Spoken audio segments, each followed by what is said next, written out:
Devin Lucas. So I am a real estate attorney by background. I've been a real estate attorney for a little over 20 years.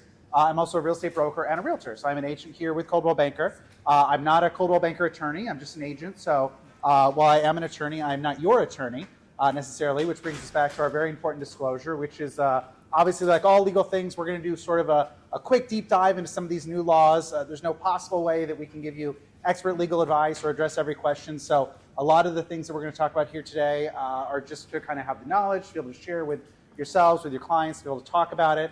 But obviously, if your clients get into some tricky situations or they need legal advice, they're going to have to consult their own attorney, especially when you get into landlord-tenant stuff. It is really dot the I's, cross the T's kind of situation. And then we've got some cities that have local jurisdictions as well that we may or may not get into. So we're going to talk about some of the 2025 updates. Obviously, the price gouging, which we talked about a little bit in the meeting, we're going to get into.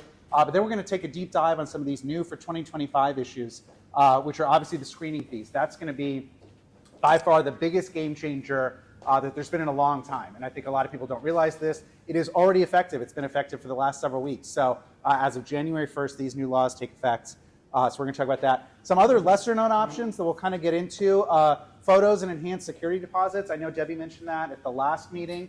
The photos is one aspect, but they actually did tinker with the law a little bit on what you can and cannot charge for deposits and deposit refunds. So we'll get into that.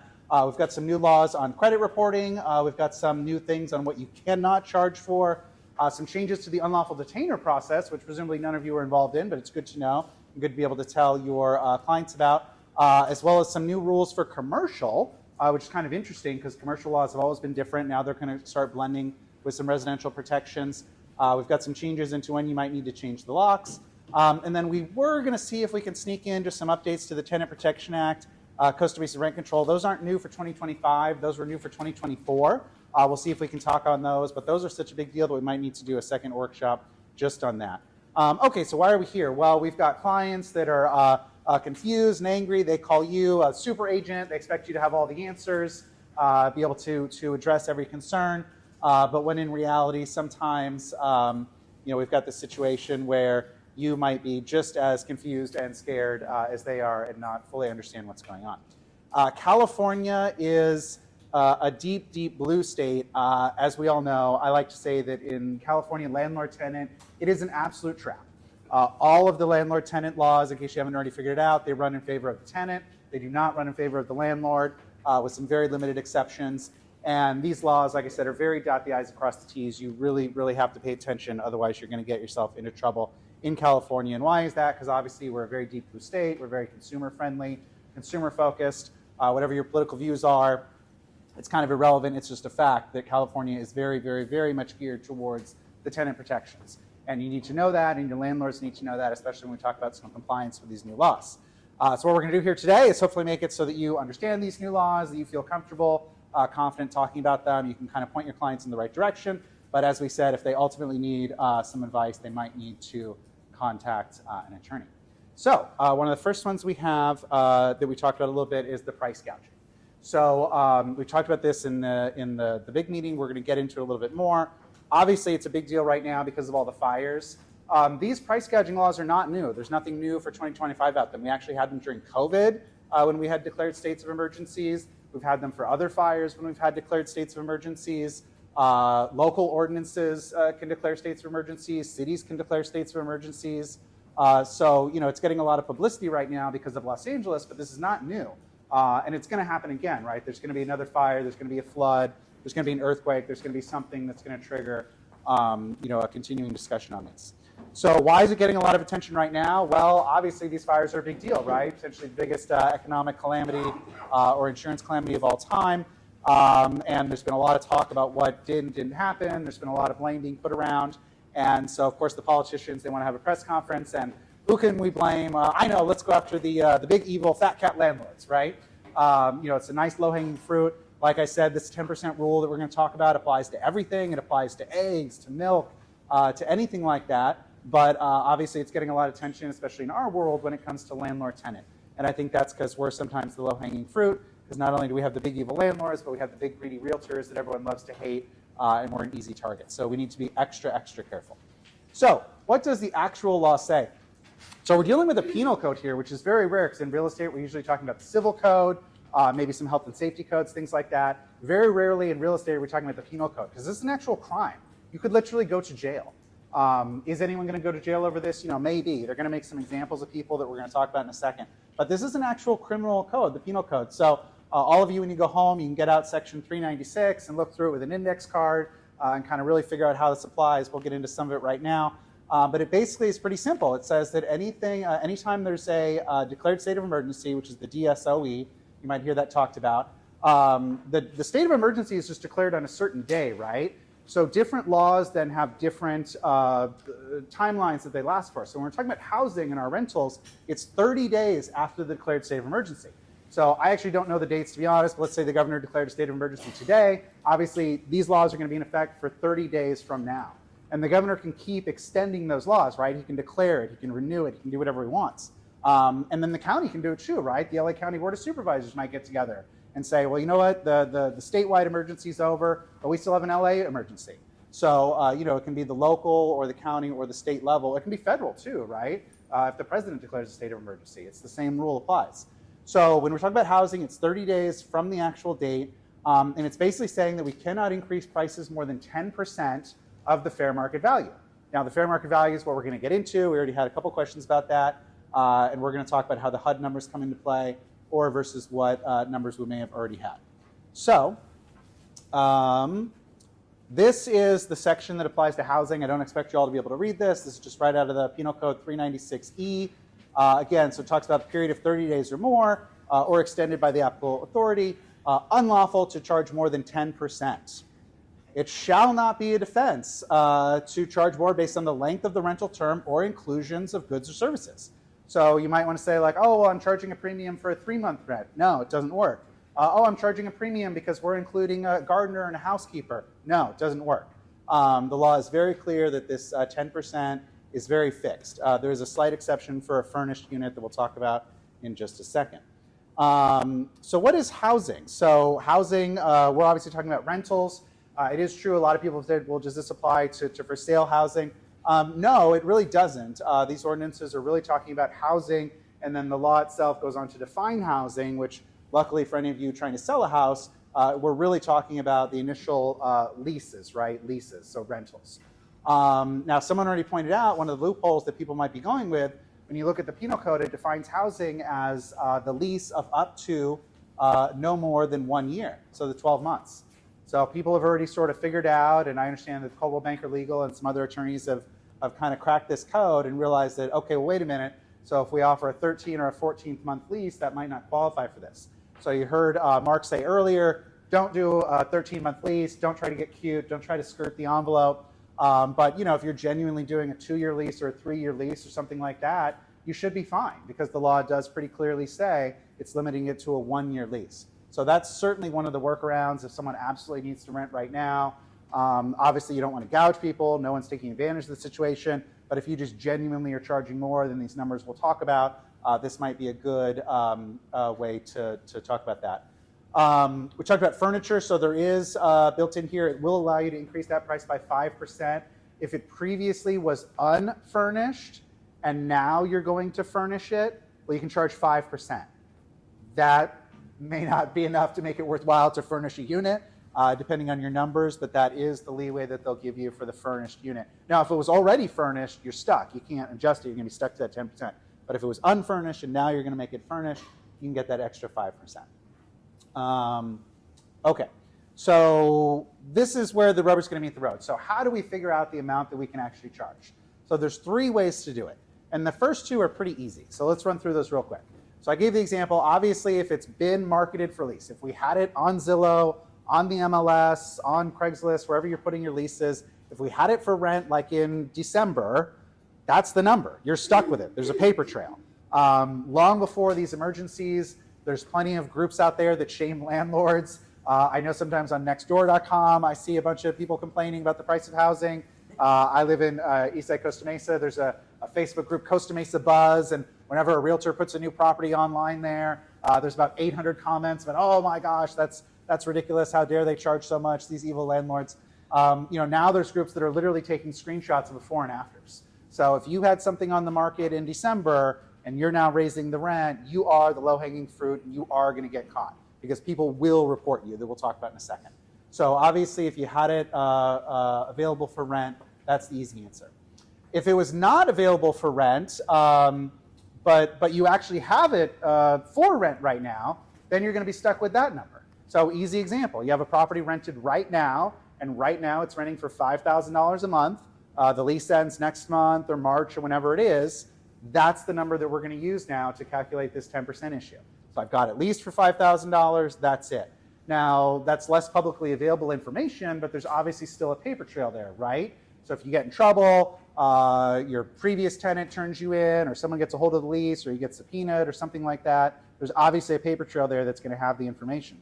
So you really don't want to mess with that. If it's currently rented, you're stuck with the rental amount. Oh, I'm below market. I've got it rented for $4,000 to my friend's kid, but it should really be worth $7,000. Too bad. You're stuck to that low number. It's going to be an anchor bringing you down for these discussions. Plus the 10%. The third number is where it gets fun and tricky, and this is where a lot of the conversation has been about with the HUD numbers. So this only really applies if you haven't rented it within the last year. And the only example I can think of is a brand new rental, right? So you buy a property for the purposes of turning it into a rental, or you're going to turn your own house into a rental, or you're going to go on a worldwide cruise for a year, something like that. If it hasn't been rented or offered for rent within the last year, then we've got to look at these HUD numbers. And then if you start to look at the HUD numbers, there's two different numbers that we can look at, and one is the county number and one is the zip code number. Now, obviously, in a lot of our counties, like especially here in Orange County, there's quite a big disparity of housing values throughout our county, right?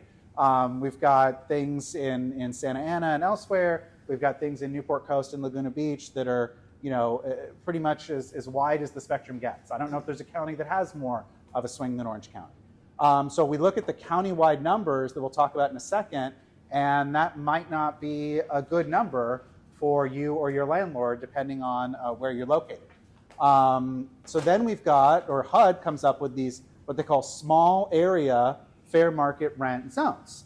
And the purpose of these HUD numbers, keep in mind, is really not to say what you can charge for rent. The purpose of these HUD numbers really boils down to like Section 8 housing, what the government's going to pay for reimbursements in certain cases, and some other reasons that the statistics are used for, such as this. But it really comes down to, they're looking at an average, and the way HUD does it is actually like a 40th percentile number.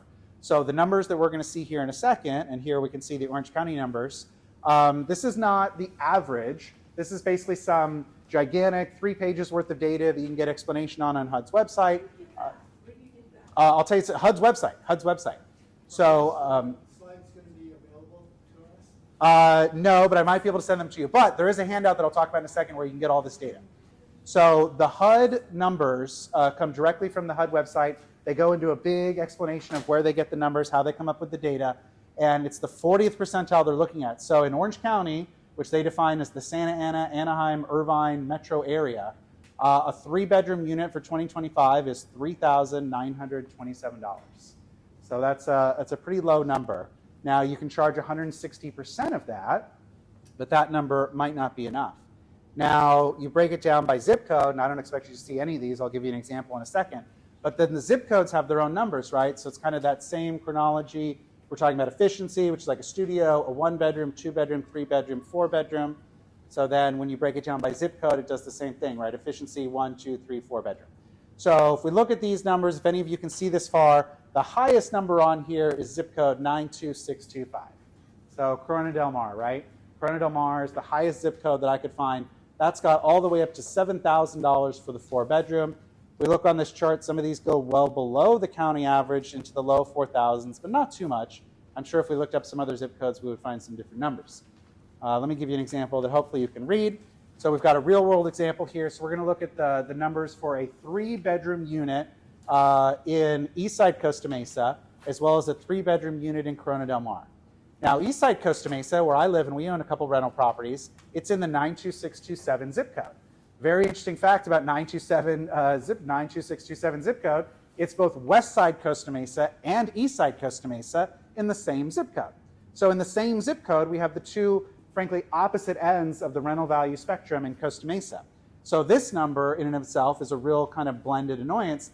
and we can see that it's actually giving me a lower average for the zip code than it is for the county number.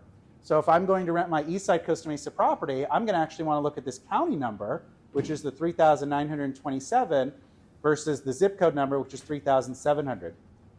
Now we have a big difference now when we look at Corona Del Mar. The countywide number, it's the same, that 3,927, but the small area fair market rental for Corona Del Mar zip code is 5,890. Now we get the 160% of that. So if we look at the county number, that brings us up to 6,200 and change. If we look at the zip code number, that's $9,424. Still, $9,424 might not meet the expectations of a lot of our Corona Del Mar residential properties. It's going to be a tough one to figure out. The question was, where can you get some of this information? It is on the HUD's website. You can just Google HUD fair market values. You find the numbers. It's got a little chart. You tell it the state. You tell it the county. This quick guide CAR put together. I know Debbie emailed this around too. You can look for her email or just go to the CAR website and you can find it. It's got some additional frequently asked questions, kind of what we just went over, but it's also got some great links in here. So it's got a direct link to the HUD number. Now be careful, when you click this link, they're taking you to the county-wide numbers. And that's the question that we're going to talk about in a second, which number can we use? But the CAR one is taking you directly to the countywide, so you have to be a little creative. You got to scroll to the bottom. You got to look for the zip code one to find the zip code for it. They've got some other great links here, just following the state's emergencies, so you can see when it's been declared by the governor, things like that. So which number do you use? The county one or the state one? Well, the law is very clear. It just says the fair market value determined by HUD. It doesn't say whether to use the county-wide one or the zip code-based one. So there's not a lot of clarity on how to go about that. I would potentially make a very valid argument that the zip code number is the fairer one to use, especially if that's higher.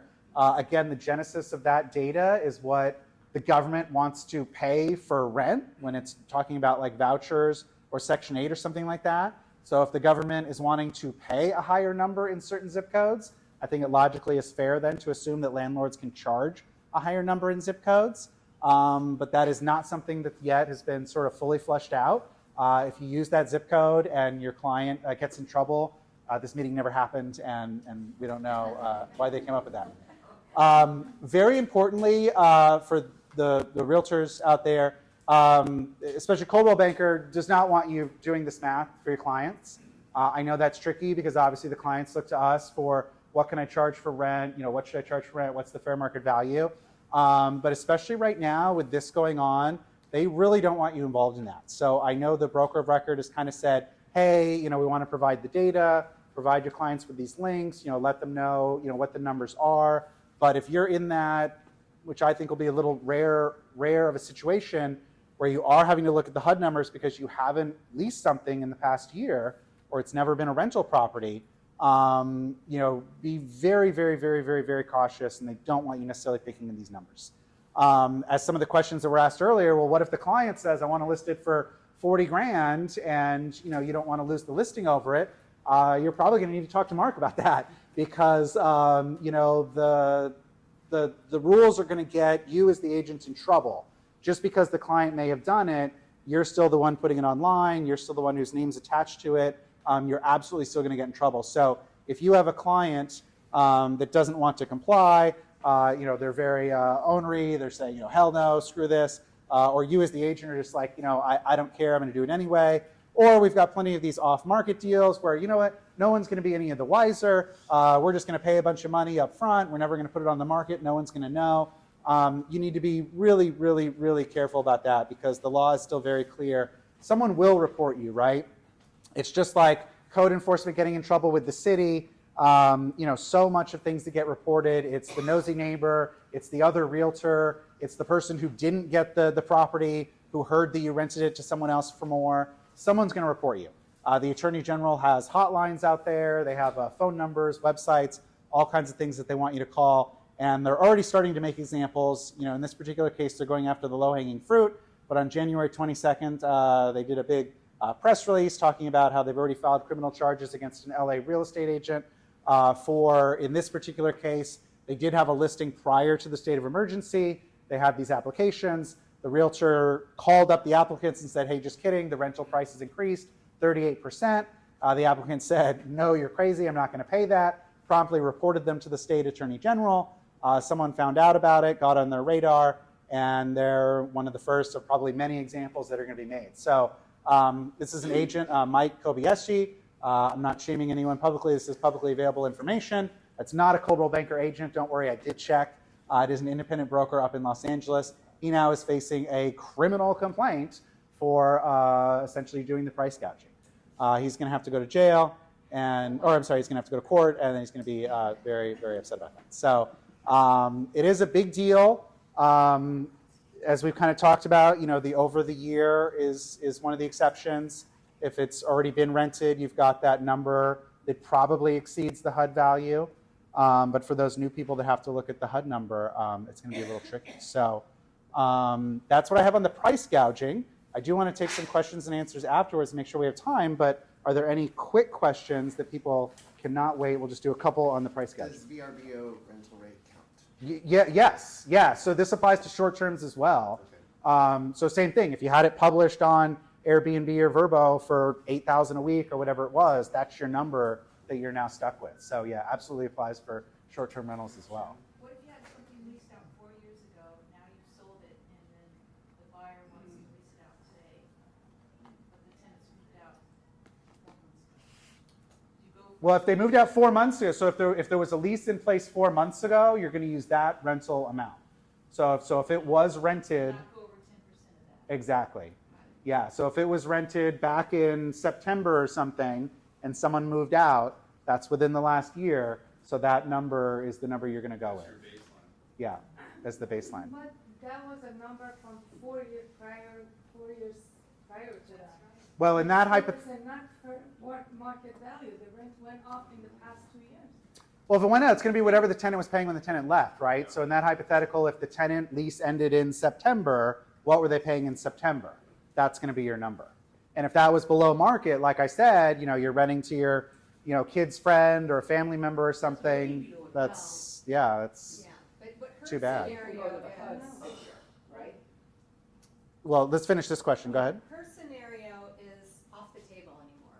That's what, since this whole fire thing, it's off the table. Your scenario where, the rents have increased since the 4 years ago that the lease was signed, right? The lease was signed 4 years ago. 9,000, 10,000. Yeah. And so now it has to go by what it was currently, right, within the last year. So you can't just now decide to raise the rent beyond the 10% because that was a 4-year-old lease, right?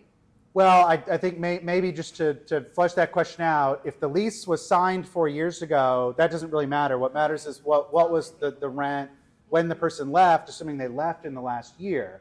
So if the lease was 4 years ago and you as the landlord never increased the rent over 4 years, it's kind of your problem. Just like as if you were leasing it below market value. That's yeah. not true. For example, in my case, my client rented a place 2 years ago. Uh-huh. That was the value 2 years ago. Mhm. Every year you can increase up to 10%, but usually they do 3%, 4%. So that was the increase, but that's not the fair market value in that neighborhood today. The renter is leaving now, so we have to put it in the market, and we have to look at what is the fair market value, which is not 2 years ago plus 3%. And if it weren't for the state of emergency, you would be correct. Right. But because of the declared state of emergency, Right. sorry, Rental rate. take it up with your state assembly person, or state legislature.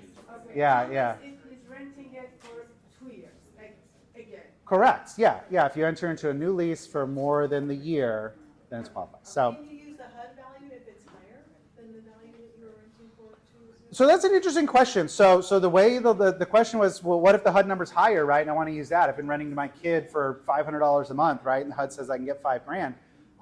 That's an interesting question because it kind of says if it's been rented, that's the number. So I would say if you're going to be really cautious, I think you're stuck with the real rental number that you were actually getting for rent, even if that's below fair market value, even if that's below the HUD numbers. So I'm going to take one more question on this, and then we will stick around because I want to get to the tenant screening thing. But go ahead. Does that apply for people who rent a room in their home?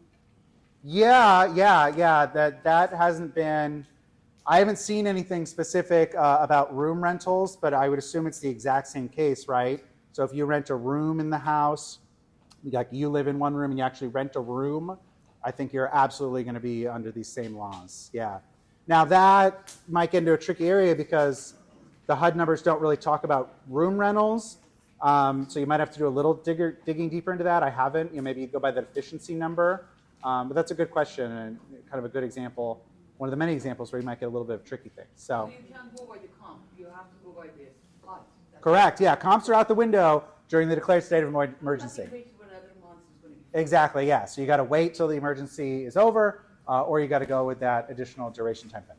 One last question, and then we will do some Q. Did you have a question? Oh, sorry. Go ahead. State of emergency is for the entire state, or is it for LA County and surrounding? So it all depends, right? So the governor declares, anyone can declare a state of emergency, right? Local, county, state, or federal officials. And sometimes there is such thing as a statewide emergency, but very often it's county specific. So I, to be honest, haven't read the governor's state of emergency. I think it is just to LA County because that's where the emergency occurred. But the law is very clear that even though the state of emergency was declared in Los Angeles, it still applies to any areas that would be impacted by that. So if we at Orange County as a neighboring county are impacted by that, it's still going to apply. And I think the emergency order is just Los Angeles, but sometimes like during COVID or whatever, it was like basically every county. I think every county but one or two, which I guess had like such sparse population that people never got together or something in COVID. But so it's a good question. But yeah, even if it's LA, it still is going to apply as it pertains to these laws to Orange County.